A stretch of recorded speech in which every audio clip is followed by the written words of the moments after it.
দিনাজপুরের বীরগঞ্জ উপজেলার প্রাণকেন্দ্র অবস্থিত ঐতিহ্যবাহী গোলাপগঞ্জ হাট আজ শুধু একটি বাজার নয়, বরং এটি হয়ে উঠেছে এলাকার অর্থনীতির একটি গুরুত্বপূর্ণ অংশ। এই হাটেই প্রতি সপ্তাহে লাখ টাকার সুপারি বিক্রি হয় বলে জানিয়েছেন স্থানীয় চাষি ও ব্যবসায়ীরা। আমার নাম রাজু মিয়া, আমার বাসা হলো গড়িয়া জলজলি। 60 পণ নিয়ে আসছে আজকে সুপারি। এটা আমরা এখানে কিনে স্টক করছি। আমার 6,60,000 টাকা সুপারি আছে কিনা। আমি প্রতিদিন 60-70 পণ করে নিয়ে আসি। হ্যাঁ, প্রত্যেক দিনে সেল হয়ে যায়। সুপারি থাকে না, সুপারির দাম বেশি এখন। এগুলো আমরা 300, 350, 400 কিনছি। এখন 500, 550, 600 টাকা বিক্রি করতেছি।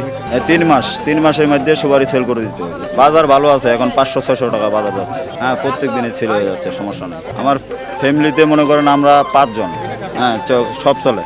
ফ্যামিলি দিয়ে এটা চলে, মনে সমস্যা নাই। ছেলেকে ইদারিং গাড়ি কিনে দিছি আমি, মনে করেন 2,40,000 টাকা দিয়ে। মাল থাকবে না, মাল সব চলে যাবে, সমস্যা নাই। এই মনে করেন আসরে পরে শেষ। গোলাপগঞ্জ হাট সপ্তাহে 2 দিন, সোমবার ও বৃহস্পতিবার বসে। প্রতিটি হাটে সকাল থেকে বিকেল পর্যন্ত চলে ব্যাপক বেচাকেনা। এই হাটের অন্যতম আকর্ষণ হলো সুপারি। আশপাশের ইউনিয়ন ও গ্রামের শত শত চাষি সুপারির ঝুড়ি নিয়ে আসেন হাটে। কেউ 5,000, কেউ 10,000, আবার কেউ বা 50,000 থেকে লাখ টাকার বেশি মূল্যের সুপারি নিয়ে আসেন বিক্রির উদ্দেশ্যে। শুধু স্থানীয় ক্রেতাই নয়, দিনাজপুর শহর, ঠাকুরগাঁও, পঞ্চগড়, রংপুর সহ আশপাশের জেলা থেকেও পাইকাররা ছুটে আসেন এই হাটে। চাষিরা জানান, গোলাপগঞ্জ হাটে সুপারির দাম তুলনামূলক ভালো পাওয়া যায়। এখানকার সুপারি আকারে বড়, তাজা ও দীর্ঘস্থায়ী হওয়ায় অনেক পাইকার এই হাটকেই প্রধান ক্রয়কেন্দ্র হিসেবে বেছে নিয়েছেন। অনেকে আবার এখান থেকেই মাল কিনে ঢাকাসহ দেশের বিভিন্ন প্রান্তে সরবরাহ করেন।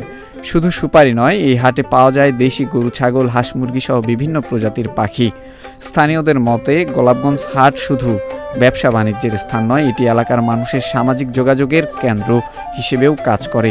হ্যাঁ, সবাই নেওয়া আছে। সুপারির পরিমাণ 5-50 ছিল, ঘন্টা ডাইরেক্ট সে হয়ে গেছে, বিক্রি হয়ে গেছে সবগুলাই। সেটাই হচ্ছে ইনশাআল্লাহ।